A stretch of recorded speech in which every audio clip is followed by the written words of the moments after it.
Shalom, sekali lagi shalom. Nah, baik saudara yang dikasihi Tuhan, kita bersyukur di minggu pertama dalam bulan terakhir. Dan berulang kali saya sampaikan, ini bulan-bulan yang orang mengatakan harus menaikkan tensi iman berkali-kali lipat. Karena tentu ini menjadi praktek umum lah. Orang mengatakan ini pengeluaran yang berlipat kali ganda. Tapi tentu kita juga mengatakan bahwa ini kita bisa lewati semuanya dalam segala baik. Nah, puji Tuhan, saya ajak kita buka firman Tuhan, terdapat dalam Kisah Para Rasul pasal 16, kita buka ayat yang ke-19, kita akan baca beberapa ayat. Kisah Para Rasul pasal 16,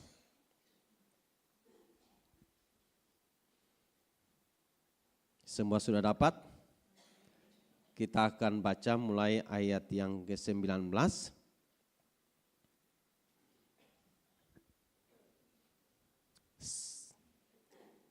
Oke, kalau saudara sudah dapat, kita baca bersama-sama. Kepala penjara Filipi. Kita mulai ayat yang ke-19 ya. Pokoknya kita akan berhenti sampai di mana kita berhenti. Mulai ayat yang ke-19, demikian bunyi firman Tuhan, 2, 3. Ketika tuan-tuan perempuan itu melihat bahwa harapan mereka akan mendapat penghasilan lenyap, mereka menangkap Paulus dan Silas, lalu menyeret mereka ke pasar untuk menghadap penguasa. Setelah mereka membawa keduanya menghadap pembesar-pembesar kota itu, berkatalah mereka, katanya, orang-orang ini mengacau kota kita ini karena mereka orang Yahudi. Dan mereka mengajarkan adat istiadat yang kita sebagai orang Rom tidak boleh menerimanya atau menurutinya. Juga orang banyak bangkit menentang mereka, lalu pembesar-pembesar kota itu menyuruh mengoyakkan pakaian dari tubuh mereka dan mendera mereka. Setelah mereka berkali-kali didera, mereka dilemparkan ke dalam penjara. Kepala penjara diperintahkan untuk menjaga mereka dengan sungguh-sungguh sesuai dengan perintah itu. Kepala penjara memasukkan mereka ke ruang penjara yang paling tengah dan membelenggu kaki mereka dalam pasungan yang kuat. Tetapi kira-kira tengah malam, Paulus dan Silas berdoa dan menyanyikan puji-pujian kepada Allah, dan orang-orang hukuman lain mendengarkan mereka. Akan tetapi terjadilah gempa bumi yang hebat, sehingga sendi-sendi penjara itu goyah, dan seketika itu juga terbukalah semua pintu dan terlepaslah belenggu mereka semua. Ketika kepala penjara itu berjaga dari tidurnya dan melihat pintu-pintu penjara terbuka, ia menghunus pedangnya hendak membunuh diri, karena ia menyangka bahwa orang-orang hukuman itu telah melarikan diri. Tetapi Paulus berseru dengan suara nyaring, katanya, jangan celakakan dirimu, sebab kami semuanya masih ada di sini. Kepala penjara itu menyuruh membawa suluh, lalu berlari masuk dan dengan gemetar tersungkur ia di depan Paulus dan Silas. Ia mengantar mereka keluar sambil berkata, Tuan, apakah yang harus aku perbuat supaya aku selamat? Jawab mereka, percayalah kepada Tuhan Yesus Kristus dan engkau akan selamat, engkau dan seisi rumahmu. Lalu mereka memberitakan firman Tuhan kepadanya dan kepada semua orang yang ada di rumahnya. Pada jam itu juga kepala penjara itu membawa mereka dan membasuh bilu mereka. Seketika itu juga ia dan keluarganya mereka memberi diri dibaptis. Ayat yang ke-34. Lalu ia membawa mereka ke rumahnya dan menghidangkan makanan kepada mereka, dan ia sangat gembira bahwa ia dan seisi rumahnya telah menjadi percaya kepada Allah. Nah, saudara yang dikasihi Tuhan, kita berhenti ayat-ayat pembacaan ini. Tetapi dari ayat-ayat ini kita bisa merenungkan atau mempelajari terkait dengan sebuah peristiwa yang luar biasa. Di ayat yang ke-19, ayat yang ke-20 kita melihat bahkan di dalam ayat-ayat sebelumnya, di dalam pasal 16 ayat 1 sampai dengan ayat yang ke-18, sebuah peristiwa mendahului ayat yang ke-19 dan selanjutnya. Ayat pertama sampai dengan ayat yang ke-18 kita melihat bagaimana ketika Paulus dalam perjalanan pelayanannya dan melihat bahwa ada seorang yang mengganggu perjalanan pelayanan mereka. Dan orang itu sebenarnya orang yang kemudian dianggap sebagai sumber penghasilan oleh tuan-tuan yang lain. Tetapi ketika Paulus menganggap bahwa perempuan ini justru menghalangi perjalanan atau katakanlah mengganggu mereka. Dan firman Allah katakan bahwa dalam kekuatan kuasa Allah, roh tenung keluar dari perempuan ini. Apa yang terjadi kemudian? Dalam ayat yang ke-19 tadi kita sudah baca bersama bahwa justru menjadi cikal bakal bagi pergerakan kuasa Allah terus terjadi, tetapi menjadi cikal bakal bagaimana penghasilan orang-orang yang kemudian memanfaatkan roh tenung dari perempuan ini, ternyata itu akan berhenti, artinya pendapatan mereka juga berkurang atau bahkan bisa hilang. Karena ya dalam ayat yang ke-19 ketika tuan-tuan perempuan itu melihat bahwa harapan mereka akan mendapat penghasilan lenyap, mereka menangkap Paulus dan Silas. Lalu apa saudara? Menyeret mereka ke pasar untuk menghadap penguasa dan singkatnya mereka justru dimasukkan ke dalam penjara. Saya tidak akan bicara tentang soal apa yang mendahului lebih panjang dan luas. Tetapi saya ingin agar supaya kita mari renungkan bersama-sama peristiwa ketika mereka ada di penjara. Ini peristiwa yang kiranya menjadi momen penting untuk kita renungkan. Karena peristiwa di penjara justru menjadi peristiwa yang kemudian ada mujizat lain yang lebih hebat. Dari mujizat hanya sebatas sebuah kesembuhan. Ada mujizat lain yang lebih hebat hanya dari ketika seseorang sakit, ketika seseorang susah, ketika seseorang kekurangan, ketika seseorang mungkin menghadapi persoalan dan mereka mendapatkan justru mujizat yang lebih besar lagi adalah mujizat kepala penjara diselamatkan. Mujizat keselamatan adalah mujizat yang lebih dari segalanya.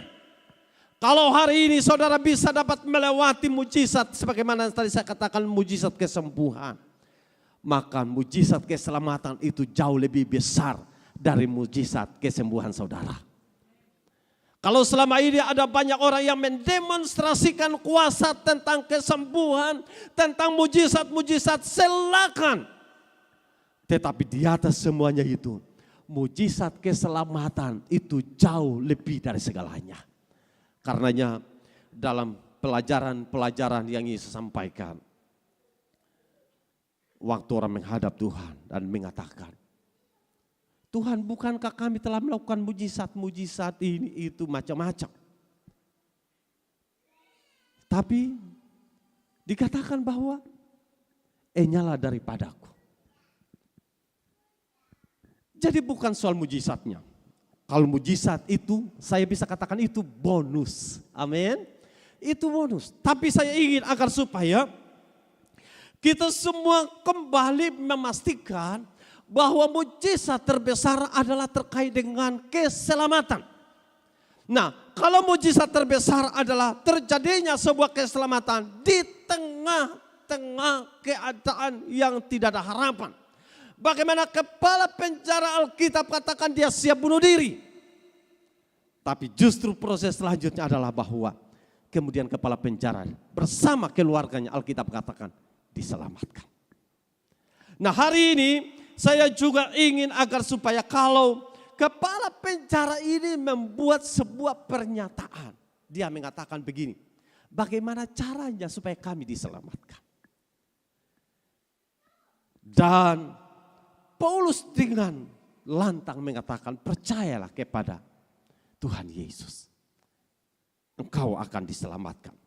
Dan ini juga menjadi sebuah catatan penting agar supaya kita yang mendengarkan firman Tuhan pada kesempatan ini, pertama pastikan dulu, apakah ketika Tuhan panggil saya sudah diselamatkan atau belum.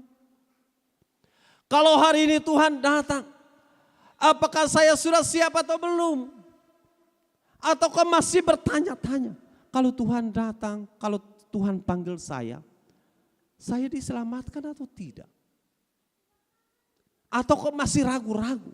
Ya, kalau saya diselamatkan puji syukur, kalau tidak, saya ingin katakan keselamatan adalah hal yang pasti. Bukan sesuatu yang muncul sebuah keraguan-raguan. Karena peristiwa ketika di penjara ini ada sebuah mujizat yang hebat. Sehingga kepala penjara bisa diselamatkan. Nah, yang menarik kemudian, apa proses-prosesnya? Ini yang kemudian saya ingin sampaikan buat kita semua. Proses-prosesnya yang menarik, kepala penjara diselamatkan. Sikap dari seorang Paulus, sikap dari seorang yang namanya Silas. Mereka tidak melakukan kejahatan. Ini proses yang perlu kita renungkan. Mereka kemudian disesat tanpa ada melakukan sebuah kesalahan. Mereka kemudian digiring masuk ke pasar. Diperhadapkan kepada penguasa. Dibawa masuk ke penjara dan Alkitab katakan mereka dibawa masuk ke penjara yang paling dalam. Kemudian mereka dipasung, dibelenggu. Dengan belenggu yang dikatakan tidak main-main, sangat kuat. Mereka ada di tengah-tengah. Tetapi yang menarik saudaraku, kalau itu yang terjadi buat saudara, pertanyaannya, bisakah saudara tenang seperti setenang Paulus dan Silas? Kalau itu dialami saudara, dapatkah saudara berdiri atau mengikuti semua keadaan dengan santai? Ataukah saudara bereaksi? Saya pastikan kita akan bereaksi. Saya pastikan saudara bisa bereaksi. Alkitab tidak menjelaskan kepada kita pada waktu Paulus dan Silas dibawa masuk ke dalam penjara, mereka dibelenggu dengan ada banyak penjaga-penjaga. Mereka tidak punya reaksi apa-apa. Tapi ini yang kemudian menjadi momen yang sangat luar biasa. Kita perhatikan di ayat yang ke-30. Tetapi kira-kira tengah malam, Paulus dan Silas berdoa dan menyanyikan puji-pujian kepada Allah. Perhatikan ini saudara. Dan orang-orang hukuman lain mendengarkan mereka atau mendengarkan ketika Paulus dan Silas sedang apa saudara? Ayat yang ke-30. Dan berdoa dan apa saudara? Menyanyikan puji-pujian kepada Allah. Jadi mereka kira-kira tengah malam Paulus dan Silas berdoa dan menyanyikan puji-pujian kepada Allah. Dan orang hukuman lain mendengarkan Paulus dan Silas.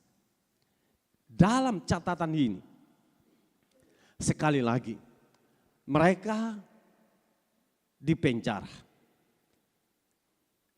Mereka dibelenggu. Bukan hanya sebatas di dalam penjara, tapi mereka juga dibelenggu. Tapi yang menarik kemudian, bahwa mereka masih bisa, apa saudara? Apa yang dicatat Alkitab? Berdoa dan menaikkan apa saudara? Puji-pujian. Mereka dibelenggu, mereka dipenjara.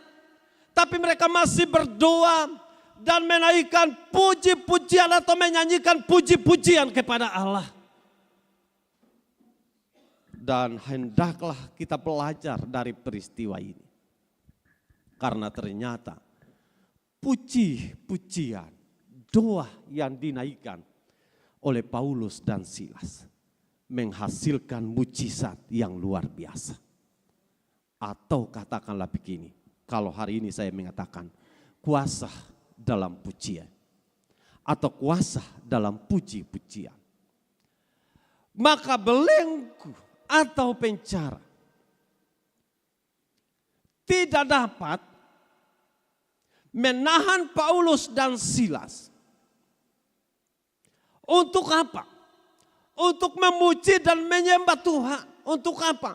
Untuk berdoa kepada Allah. Mereka tidak sedang berteriak-teriak karena biasanya dalam penjara kalau mereka dianggap tidak bersalah dimasukkan ke dalam penjara.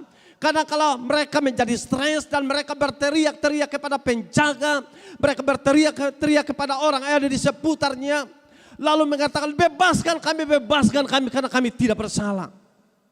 Tapi Paulus dan Silas justru mereka menunggu waktu terbaik tengah malam. Mereka berdoa, memuji kepada Allah. Saudara yang dikasihi Tuhan, puji-pujian adalah bagian yang oleh Alkitab katakan, biarlah segala yang bernapas memuji Allah. Kita bicara segala yang bernapas. Maka saya lebih cenderung mengatakan, maka saya dan saudara yang masih bernapas, kiranya kita terus memuji Tuhan. Kita berhenti memuji Tuhan ketika kita sudah tidak bernapas lagi. Selama masih bisa bernapas, hendaklah selalu memuji Tuhan. Dan ingin juga saya katakan, puji-pujian adalah suatu korban yang menyenangkan Tuhan di saat pemujinya hidup benar di hadapan Tuhan. Perhatikan. Puji-pujian adalah suatu korban yang menyenangkan Tuhan di saat pemujinya hidup benar di hadapan Tuhan. Karenanya puji-pujian harus lahir dari orang yang benar dan percaya dengan benar-benar. Sekali lagi, puji-pujian harus lahir dari orang yang benar dan percaya dengan benar-benar kepada Yesus Kristus sumber keselamatan. Dan karenanya peristiwa Paulus dan Silas, kepercayaan mereka bukan kepercayaan kacang-kacangan. Kepercayaan mereka adalah sebuah kepercayaan yang bukan main-main. Kepercayaan mereka bukan hanya sebagai sebuah curahan hati. Kepercayaan mereka kepada Tuhan dan olehnya mereka bisa memuji-muji Tuhan. Bukan luapan emosi, bukan. Kepercayaan mereka adalah sebuah kepercayaan yang lahir dari puji-pujian kepada Allah. Karenanya saya tadi mengatakan puji-pujian harus lahir dari hidup orang yang benar dan percaya dengan benar-benar saudara. Bukan main-main, mengikut Tuhan bukan main-main saudara.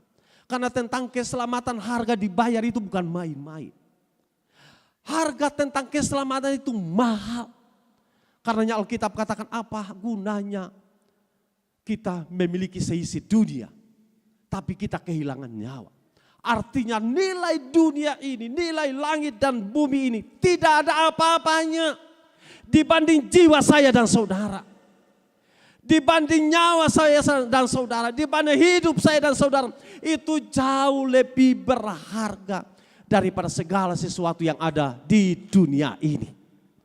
Karena itu tentang keselamatan itu nilainya sangat-sangat mahal. Karena kalau saudara sudah diselamatkan, kalau kita sudah diselamatkan, termasuk saya nih, jaga keselamatanmu dengan takut dan gentar. Jaga keselamatanmu dengan sungguh-sungguh. Pelihara itu dengan sungguh-sungguh. Jangan kemudian terkontaminasi dengan keadaan dunia yang membuat saudara terbujuk dengan dunia. Saudara menjual keselamatan dengan keadaan dunia. Dan saudara tinggalkan Tuhan dengan apapun yang ada di dunia ini. Karena itu saudara jaga keselamatanmu dengan baik-baik. Jangan main-main. Ada amin. Karena itu nilai hidupmu. Saudara berjuang di dunia ini, saudara tinggalkan segala kesenangan dunia. Kalau pada akhirnya kemudian kita binasa, untuk apa kita datang kepada Tuhan? Lebih baik kita berbaur dengan dunia, dengan segala kesenangan dunia. Sehingga ujung-ujungnya binasa, ya itu resikonya. Daripada kita meninggalkan segala kesenangan dunia, tapi ujung-ujungnya masuk neraka. Karena kita kemudian tidak hidup dengan benar di hadapan Tuhan. Karenanya sejauh di mana keselamatan sudah menjadi bagian buat saya dan saudara. Percaya benar-benar kepada Kristus. Dan jangan pernah saudara gadaikan keselamatanmu dengan segala kesenangan-kesenangan dunia. Karena semua kita sepakat dan tentu percaya yakin sungguh bahwa dunia dengan segala kesenangannya akan lenyap. Tapi firman Allah tetap kekal selamanya. Kita semua sepakat dengan itu, dan kalau kita bicara tentang firman Allah kekal selamanya, maka kita bicara tentang Allah yang berjanji buat saya dan saudara tentang kehidupan kekal, itu menjadi bagian bagi orang-orang yang percaya kepadanya. Dan itu menjadi bagian penting dalam kehidupan kita semua. Nah, kita kembali lagi.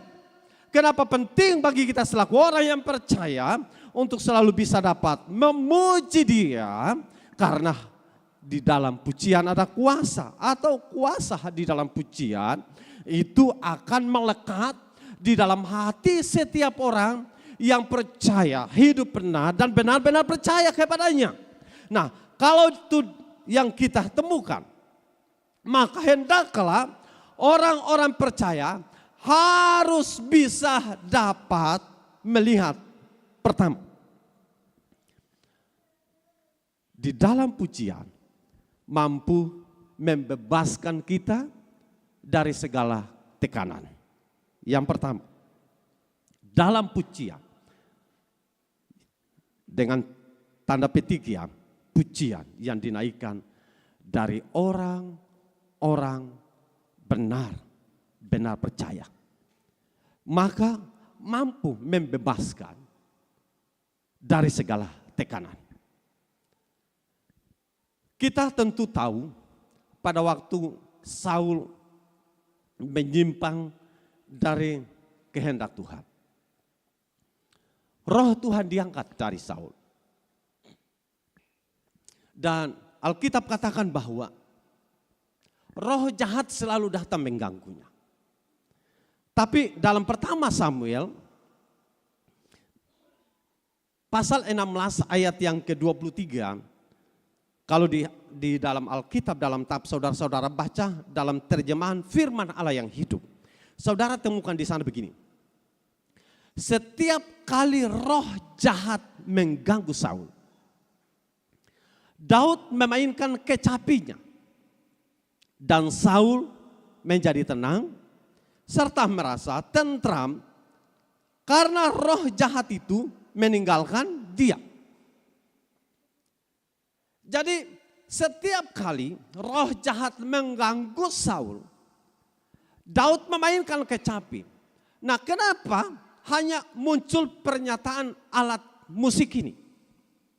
Karena kita tahu bagian dari kehidupan Daud selain tongkat sebagai gembala, tapi ada alat musik yang selalu mengiring perjalanannya. Alat musik itu menjadi bagian sehingga pemazmur mencatat bahwa banyak kalimat-kalimat Daud bermasmur memuji dan memuliakan Tuhan. Selalu ada di sana. Artinya apa? Alat musik itu menjadi bagian daripada kehidupan Daud. Di saat Saul menghadapi kesulitan karena akibat tekanan, roh jahat yang suka mengganggunya, Daud memainkan kecapi. Dan Alkitab katakan Saul menjadi tenang.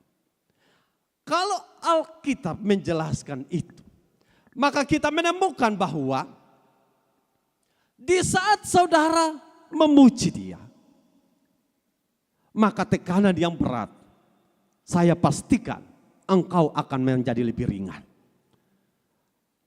Paulus dan Silas di tengah tekanan, mereka berdoa, menyanyikan puji-pujian kepada Allah. Tekanan mereka, saya percaya terlepas.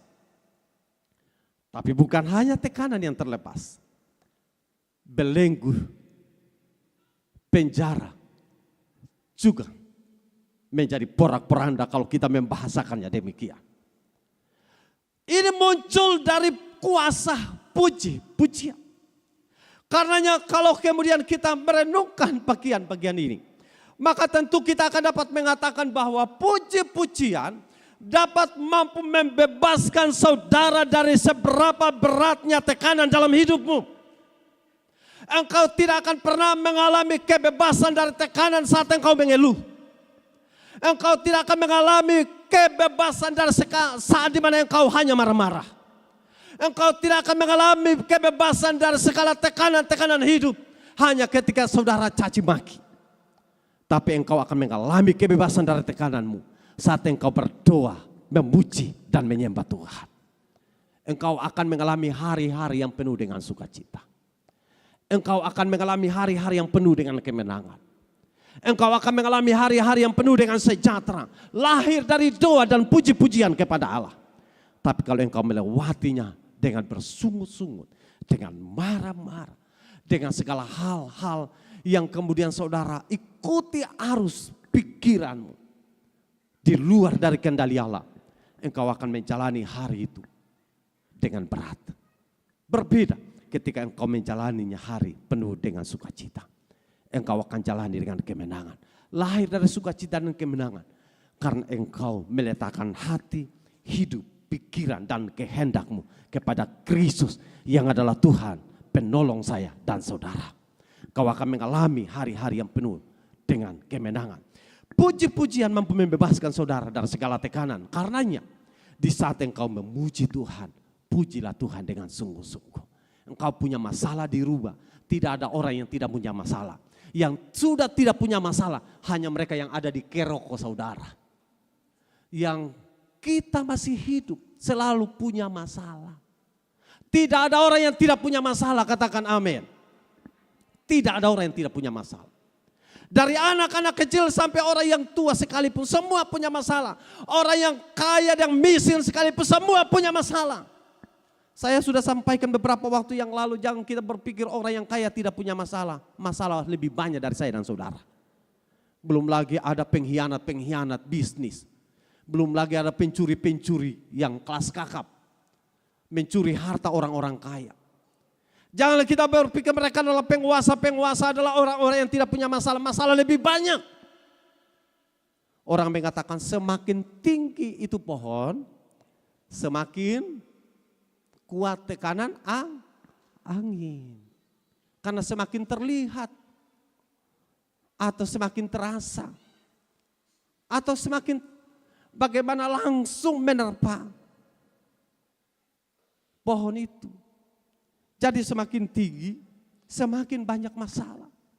Jadi kita tidak bisa mengatakan bahwa di dunia ini masalah itu hanya orang-orang tertentu, yang lain tidak. Semua punya masalah. Dari jemaat, hamba Tuhan, dari pebisnis, dari orang yang biasa-biasa. Semua punya masalah. Tolong itu HP diamankan. Semua punya masalah. Nah, jadi saya ingin mengatakan bahwa setiap saya dan saudara harus bisa dapat fokus kepada satu hal. Siapa yang kita percaya? Kalau kita percaya adalah Tuhan sumber pertolongan saya dan saudara, maka hendaklah kemudian kita sepakat untuk mengatakan bahwa masalah tekanan hidup ini hanya bisa dapat diselesaikan ketika saya percaya kepada Tuhan. Dan orang yang percaya kepada Tuhan adalah orang yang selalu dapat datang untuk memuji kepada Tuhan, sumber penolong yang ajaib. Kita harus bisa dapat mengatakan itu. Karena dalam Mazmur pasal 33 dikatakan bersyukurlah kepada Tuhan dengan kecapi. Ayat yang ke-33 ayat 3 dikatakan nyanyikanlah bagi nyanyian baru. Petiklah kecapi baik-baik dengan sorak-sorai. Jadi selalu ada puji-pujian, ada nyanyian yang dinaikkan kepada Tuhan. Karena itu bagian penting dalam perjalanan mengiring Tuhan. Kenapa saudaraku di dalam ibadah harus selalu ada puji-pujian? Kenapa dalam ibadah selalu harus ada doa? Kenapa dalam ibadah selalu harus kita dapat menyembah Dia? Karena memang bagian dari paket untuk bagaimana membawa korban yang berbau harum di hadapan Tuhan. Itu paketnya. Dan karenanya jangan kemudian kita menganggap bahwa kenapa harus ada menyanyi, kenapa harus ada berdoa, kenapa harus ini, kenapa harus itu. Karena itu paket dari korban yang berbau harum kepada Tuhan. Yang paling penting adalah korban yang berbau harum itu lahir dari hidup yang benar. Dengan cara yang benar, yaitu hanya satu tujuan, yaitu tujuannya bagaimana meninggikan raja di atas segala raja. Puji-pujian yang engkau naikkan kepada Tuhan, doamu yang engkau naikkan kepada Tuhan, bukan semata-mata pelampiasan. Sekali lagi, bukan pelampiasan, tapi supaya Tuhan disenangkan. Itu yang paling penting, supaya Tuhan disenangkan. Karenanya di tengah segala tekanan hidupmu, apa yang tadi saya katakan, masalah tidak pilih-pilih saudara. Masalah tidak pilih karena saudara orang iri, masalah harus banyak. Beta orang Ternate maka masalah sedikit, tidak. Karena dia orang Jawa atau karena dia orang Ambon, tidak pilih-pilih. Semua masalah sama saya, tapi yang paling penting adalah di saat kita bawa korban kepada Tuhan, kiranya korban itu berbau harum bagi Tuhan. Yang kedua yang ingin saya sampaikan bagi saudara, kuasa dalam pujian mampu mematahkan segala belenggu dosa. Kalau yang pertama mampu mematahkan segala tekanan, membebaskan dari segala tekanan. Yang kedua mampu mematahkan segala belenggu. Karenanya saudara dalam praktek pelayanan, kalau ada seseorang yang kemudian dirasuk oleh setan, kita tidak sedang duduk dan cerita-cerita tertawa dengan dia. Tapi selalu ketika kita datang, ada doa di sana, tapi ada puji-pujian di sana. Dan biasanya di saat puji-pujian itu dinaikkan, maka reaksi dari orang yang kerasukan setan itu luar biasa. Reaksinya nyata-nyata, karena dia tidak mau mendengarkan puji-pujian. Karena kadangkala dia tutup telinganya, kadangkala dia tutup matanya, dia tidak mau melihat kita, dia tidak mau mendengarkan puji-pujian, karena yang ada dalam benaknya hanya ingin memuji setan.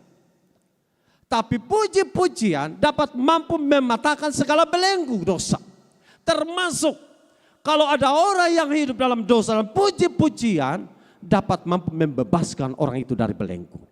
Nah, kalau itu yang terjadi, bagaimana caranya agar supaya orang-orang percaya benar-benar dapat menyadari sungguh bahwa dalam pujian itu ada kuasa.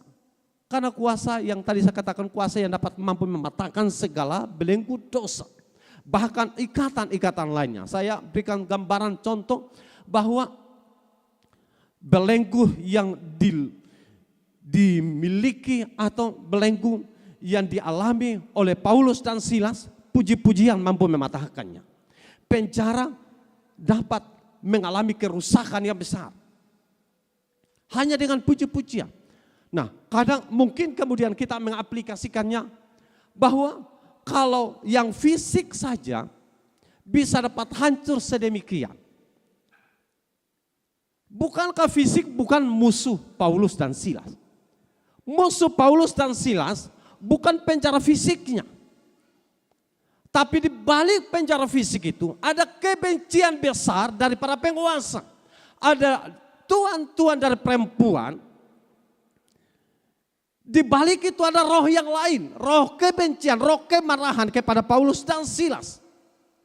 Sehingga dengan dibebaskannya mereka sebenarnya menghancurkan kesombongan para penguasa. Atau katakanlah begini, bahwa dengan adanya puji-pujian doa yang dinaikkan oleh Paulus dan Silas, sebenarnya itu menjadi satu bagian penting, yaitu bahwa segala roh dapat dipatahkan oleh kekuatan doa dan puji-pujian. Dan itu yang terjadi. Sehingga kepala penjara menjadi stres karena orang yang dipenjarakan di penjara pada bagian tengah adalah orang yang bukan biasa. Dianggap sebagai pengacau. Seorang yang datang dengan membawa kebiasaan baru yang tidak dimiliki oleh orang-orang Rom. Sebuah kebiasaan yang Paulus dan Silas bawa kepada orang-orang Rom. Tetapi bukan apa yang disampaikan oleh para penguasa dengan tuduhan-tuduhan yang menganggap Paulus dan Silas membawa hal-hal buruk. Yang sebenarnya di balik kebencian mereka. Itulah yang kemudian oleh Paulus dan Silas menaikkan puji-pujian. Supaya apa? Supaya di balik penjara itu ada kuasa yang dipatahkan. Apa yang kemudian kita lihat di sana? Pada bagian yang ketiga, ternyata pintu anugerah keselamatan terbuka. Yang ketiga yang kemudian ingin saya sampaikan dari kuasa puji-pujian Paulus dan Silas. Kuasa puji-pujian saya dan saudara mampu membuka pintu keselamatan. Dari mana datangnya? Dalam beberapa kesaksian begini. Waktu kami melayani di Pulau Seram, ada seorang ibu yang dia belum menjadi anggota jemaat. Di saat kami beribadah, kami memuji, kami menyembah Tuhan. Dan berkali-kali dia mendengarkan itu. Dan sekali waktu dia mengambil keputusan untuk menjadi setia di gereja. Karena hanya satu, dia diubahkan cara pandangnya, kesombongannya dari puji-pujian yang dia dengar. Dan dia menjadi setia sampai hari ini. Dari puji-pujian yang dia dengar. Yang kedua, kisah Paulus dan Silas. Oleh puji-pujian dan doa, belenggu dipatahkan, penjara menjadi hancur. Kepala penjara berkata, bagaimana cara supaya saya diselamatkan? Paulus dan Silas menyampaikan rahasia diselamatkan. Tetapi yang menarik untuk kemudian kita renungkan pada bagian ini adalah bahwa kepala penjara bersama dengan keluarganya menerima Kristus sebagai Tuhan dan Juru Selamat. Dalam kisah yang kemudian saya baca, Paulus dan Silas tidak punya target kepala penjara diselamatkan. Tapi Tuhan membawa mereka dari satu proses kepada proses yang lain. Membawa mereka ke dalam penjara. Tapi di penjara oleh puji-pujian dan doa yang dinaikkan, Tuhan punya target kepada kepala penjara. Sekali lagi, Paulus dan Silas, mereka tidak berpikir tentang kepala penjara untuk diselamatkan. Tapi Tuhan punya target khusus kepada kepala penjara. Dengan cara apa? Paulus dan Silas dimasukkan ke dalam penjara. Dan olehnya, maka Paulus dan Silas memuji menyembah Tuhan. Paulus dan Silas berdoa kepada Tuhan. Ending dari semuanya, Tuhan justru menggenapi targetnya supaya kepala penjara bersama dengan keluarganya diselamatkan. Saya juga harus bisa dapat mengingatkan kita semua bahwa kadang Tuhan harus membuat strategi-strategi dalam hidup yang kadang-kala kita tidak mengerti. Tapi tugas kita bagaimana berdoa, bagaimana memuji Tuhan. Sejauh di mana kita berdoa memuji dengan hidup benar-benar, Tuhan mampu mencapai sesuai dengan targetnya. Siapa yang Tuhan pakai? Tuhan pakai saya dan saudara. Tuhan pakai saya dan saudara. Karenanya betapa penting dalam hidup ini, saya mendahuluinya dengan mengatakan bahwa puji-pujian yang dinaikkan dari orang yang benar dan benar-benar percaya kepada Tuhan, maka ada sesuatu yang terjadi. Nah, atau katakanlah maka kuasa puji-pujian akan terjadi. Dan itu terbukti ketika Paulus dan Silas berdoa, menyanyi, memuji Tuhan dengan sungguh-sungguh. Pintu anugerah keselamatan terbuka, di mana kepala penjara diselamatkan. Berikut kita renungkan bersama begini. Bagaimana cara kita tahu kepala penjara ini? Ternyata kalau saudara perhatikan di sini, di dalam ayat-ayat yang kita baca tadi, itu menjelaskan buat saya dan saudara. Khusus di dalam ayat yang ke-33, firman Allah mengatakan begini.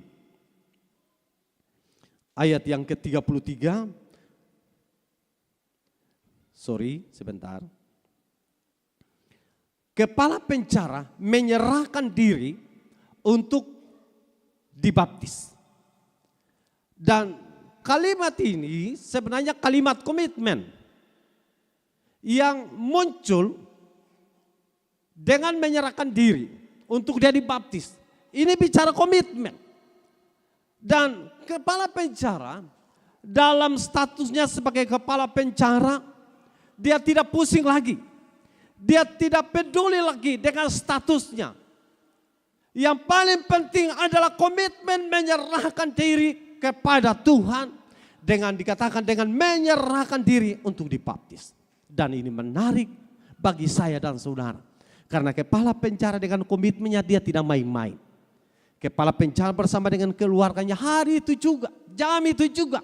Dia menyerahkan diri untuk dibaptis atau katakanlah dia menyerahkan total hidupnya hanya untuk Tuhan. Karenanya dia di dalam ayat yang ke-34, dia menerima keselamatan dengan gembira. Dengan gembira, jadi tentang keselamatan adalah hal yang menggembirakan.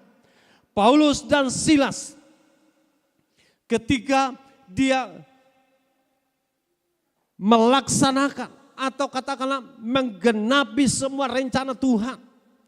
Sehingga kepala penjara diselamatkan.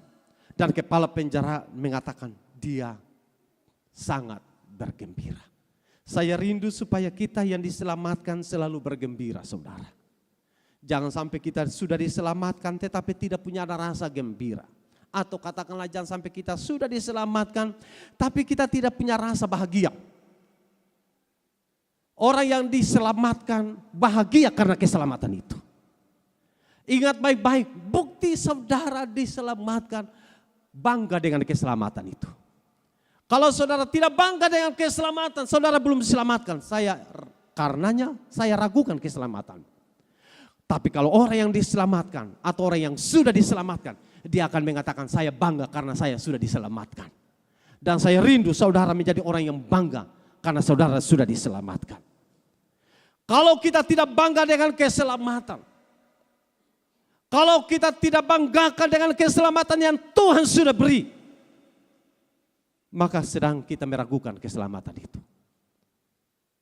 Karena dengan tegas saya katakan, orang yang diselamatkan, orang yang harus bangga dengan keselamatan itu. Sekalipun ada tugas-tugas lain yang harus kita kerjakan setelah kita diselamatkan.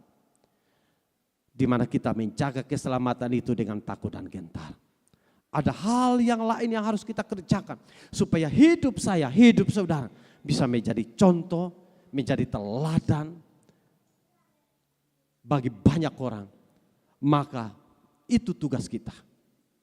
Gereja Sidang Jemaat Allah daerah Maluku dalam tema kita tahun ini, tema Natal tahun ini menjadi bintang. Dan tema ini sedang membawa kita semua agar supaya apa saudara? Menjadi pribadi yang dapat mampu membawa orang kepada keselamatan. Seperti orang Majus, mereka berjalan dengan apa? Panduan bintang. Kiranya gereja ini berjalan dengan membawa banyak jiwa bagi kemuliaan nama Tuhan. Dan itu tugas saya dan saudara. Kepada pelayan, mari saya ajak saudara maju di altar ini. Tapi sekali lagi ini tugas kita saudara.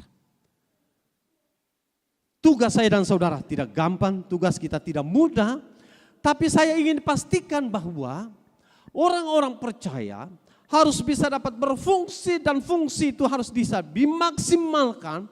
Sehingga di saat kita memuji dia, di saat kita menyembah dia, di saat kita meninggikan dia, maka kita dapat mampu membawa banyak orang yang belum mengenal Tuhan, mereka bisa mengenal Tuhan. Orang yang belum percaya kepada Tuhan, mereka dapat mengenal dan percaya kepada Tuhan. Orang yang belum hidup setia kepada Tuhan, kita bawa mereka menjadi orang yang setia. Dan tanggung jawab itu ada di pundak saya dan saudara. Tanggung jawab itu ada di pundak saya dan saudara. Kita tidak melepaskan, kita tidak bisa membebaskan diri kita dari tanggung jawab itu. Karenanya di saat kita memuji, di saat kita menyembah, di saat kita berdoa, kiranya doa itu muncul. Tuhan pakai saya untuk membawa banyak orang kepada Tuhan. Tolong saya supaya puji-pujian doa yang saya naikkan menjadi puji-pujian doa yang berkuasa mengubah dunia di mana saya ada. Kiranya Tuhan akan tolong berkati kita semua.